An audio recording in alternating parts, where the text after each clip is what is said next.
Wala nang maraming paligoy-ligoy pa, diretso sa punto na. Maiksi lang ang komentaryo, pero diretso sa punto. Maraming kuro-kuro, may tiwali, may totoo. Dito, sa Puntong Diretso tayo. Punto Diretso. Mga kabunyog, mga kababayan, welcome sa isa na namang episode ng ating Punto Diretso. Dito po sa Punto Diretso, diretso tayo sa punto. Wala na po muna tayong mga greetings sa mga viewers natin dahil maiksi lang po ito.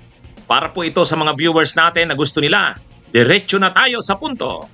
Mga kabunyog, wow! Biglang naisip ni Cayetano ang human rights at compassion kay Duterte. Pero noon sa drug war extrajudicial killings, ilang libo ang pinatay, walang human rights, walang compassion. Ang tindi mo, Cayetano. May mga human rights ka pa, may mga compassion ka pa. Ha? Sabi kasi ni Cayetano, wala ba tayong human rights? Wala ba tayong compassion? Ang ibig sabihin ng compassion, pagkaawa.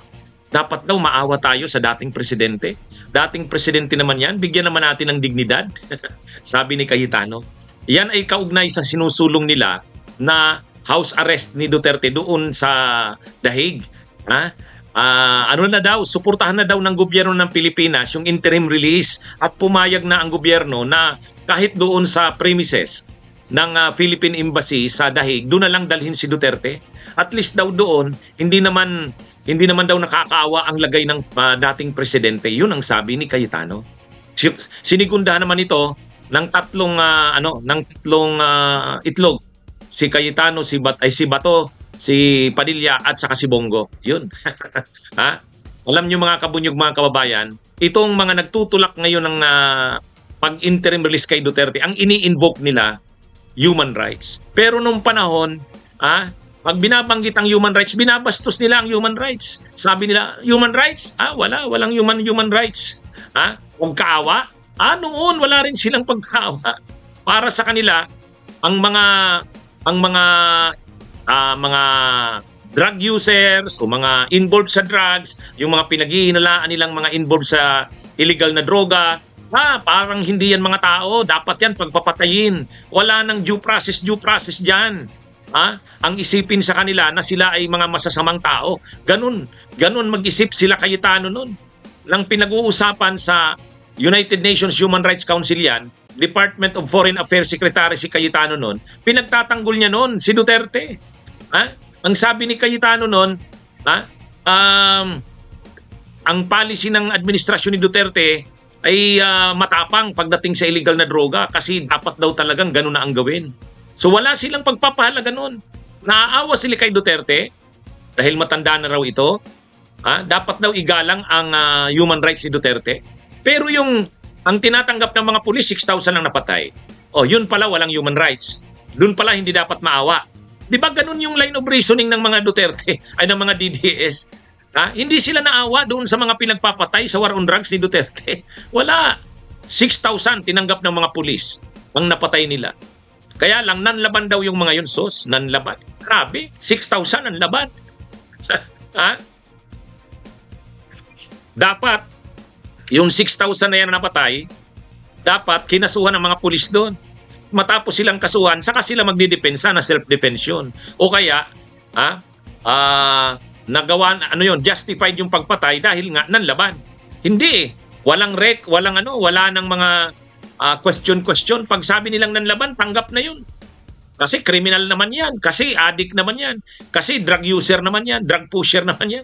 Parang pag sinabi mong addict, drug pusher, drug user, wala ka ng human rights. At hindi ka dapat kaawaan.